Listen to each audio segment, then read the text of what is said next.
আজ পড়ছি বিবেকের আলোয় পর্ব ৬।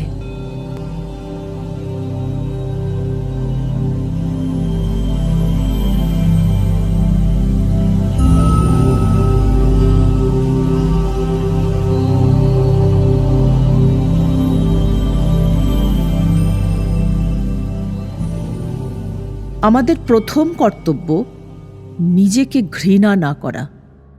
উন্নত হইতে হইলে প্রথমে নিজের উপর, তাহার পর ঈশ্বরের উপর বিশ্বাস আবশ্যক।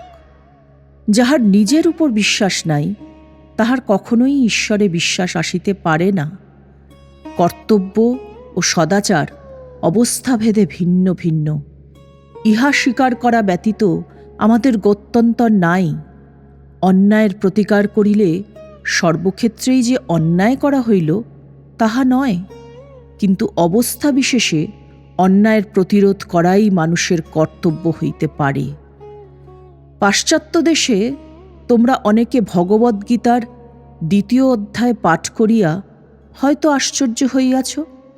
বিপক্ষগণ আত্মীয় ও বন্ধুবান্ধব বলিয়া এবং অহিংসাই পরম ধর্ম, এই অজুহাতে অর্জুন যখন যুদ্ধ করিতে প্রতিরোধ করিতে অনিচ্ছা প্রকাশ করিলেন, শ্রীকৃষ্ণ তখন তাহাকে কাপুরুষ ও কপট বলিয়াছেন। এটি একটি প্রধান শিক্ষণীয় বিষয় যে সকল ব্যাপারেই চরম বিপরীত প্রান্ত দুইটি দেখিতে একই প্রকার। চূড়ান্ত অস্তি ও চূড়ান্ত নাস্তি সকল সময়ই সদৃশ। আলোককম্পন যখন অতি মৃদু, তখন উহা আমাদের দৃষ্টিগোচর হয় না। অতি দ্রুত কম্পনও আমরা দেখিতে পাই না। শব্দ সম্বন্ধেও ঐরূপ। অতি নিম্নগ্রামের শব্দ শোনা যায় না, অতি উচ্চগ্রামের শব্দও শোনা যায় না। প্রতিকার ও অপ্রতিকারের প্রভেদও এইরূপ। একজন কোনো অন্যায়ের প্রতিকার করে না, কারণ সে দুর্বল, অলস ও প্রতিকারে অক্ষম। প্রতিকারের ইচ্ছা নাই বলিয়া প্রতিবাদ করে না তাহা নয়। আরেকজন জানে ইচ্ছা করিলে সে দুর্নিবার আঘাত হানিতে পারে, তথাপি সে শুধু যে আঘাত করে না তাহা নয়, বরং শত্রুকে আশীর্বাদ করে। যে ব্যক্তি দুর্বলতাবশত প্রতিকার করে না, সে পাপ করিতেছে। সুতরাং এই অপ্রতিকার হইতে সে কোনো সুফল অর্জন করিতে পারে না। পক্ষান্তরে অপর ব্যক্তি যদি প্রতিকার করে, তবে পাপ করিবে। বুদ্ধ নিজ সিংহাসন ও রাজপদ ত্যাগ করিলেন। ইহা প্রকৃত ত্যাগ বটে, কিন্তু যাহার ত্যাগ করিবার কিছুই নাই, এমন ভিক্ষুকের পক্ষে ত্যাগের কোনো কথাই উঠিতে পারে না। অতএব এই অপ্রতিকার ও আদর্শ প্রেমের কথা বলিবার সময় আমরা প্রকৃতপক্ষে কি বুঝিতেছি, সেই দিকে বিশেষভাবে দৃষ্টি রাখিতে হইবে। আগে সযত্নে বুঝিতে হইবে প্রতিকার করিবার শক্তি আমাদের আছে কিনা। শক্তি থাকা সত্ত্বেও যদি প্রতিকার চেষ্টা শূন্য হই, তবে আমরা বাস্তবিক অপূর্ব প্রেমের কাজ করিতেছি। কিন্তু যদি আমাদের প্রতিকারের শক্তি না থাকে এবং নিজেদের মনকে বুঝাইবার চেষ্টা করি যে আমরা অতি উচ্চ প্রেমের প্রেরণায় কার্য করিতেছি, তবে আমরা ঠিক উহার বিপরীত আচরণই করিতেছি। অর্জুনও তাহার বিপক্ষে প্রবল সৈন্যব্যূহ সজ্জিত দেখিয়া ভীত হইয়াছিলেন। স্নেহ ভালোবাসা বশত তিনি দেশের ও রাজার প্রতি কর্তব্য ভুলিয়া গিয়াছিলেন। এই জন্যই শ্রীকৃষ্ণ তাহাকে কপট বলিতেছেন।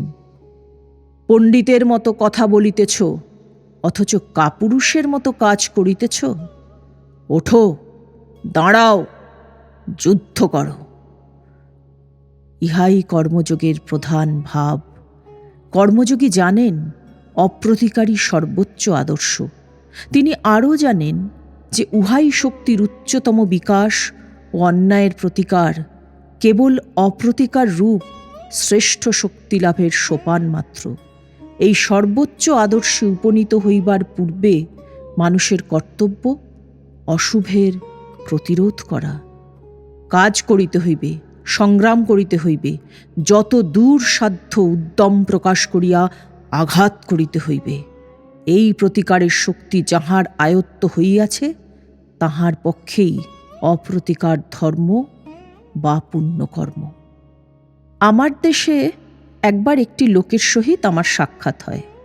তাহাকে পূর্ব হইতেই অতিশয় অলস, নির্বোধ ও অজ্ঞ বলিয়া জানিতাম। কিছু জানিবার জন্য তাহার কোনো আগ্রহ ছিল না। সে পশুর ন্যায় জীবন যাপন করিতেছিল। আমার সহিত দেখা হইলে সে আমাকে জিজ্ঞাসা করিল, ঈশ্বর লাভের জন্য আমাকে কি করিতে হইবে, কি উপায়ে আমি মুক্ত হইব?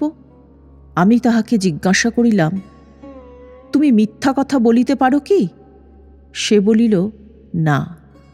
তখন আমি বলিলাম, তবে তোমায় মিথ্যা বলিতে শিখিতে হইবে। একটা পশুর মতো বা কাষ্ঠলোষ্ট্রের মতো জড়বৎ জীবনযাপন করা অপেক্ষা মিথ্যা কথা বলা ভালো।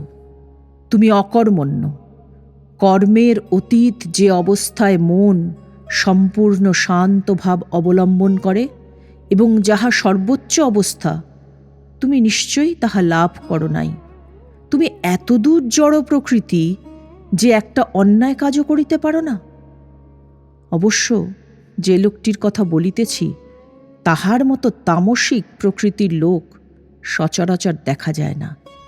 আমি তাহার সহিত মজা করিতেছিলাম, কিন্তু আমার বলিবার উদ্দেশ্য এই যে সম্পূর্ণ নিষ্ক্রিয় অবস্থা বা শান্ত ভাব লাভ করিতে হইলে মানুষকে কর্মশীলতার মধ্য দিয়াই যাইতে হইবে।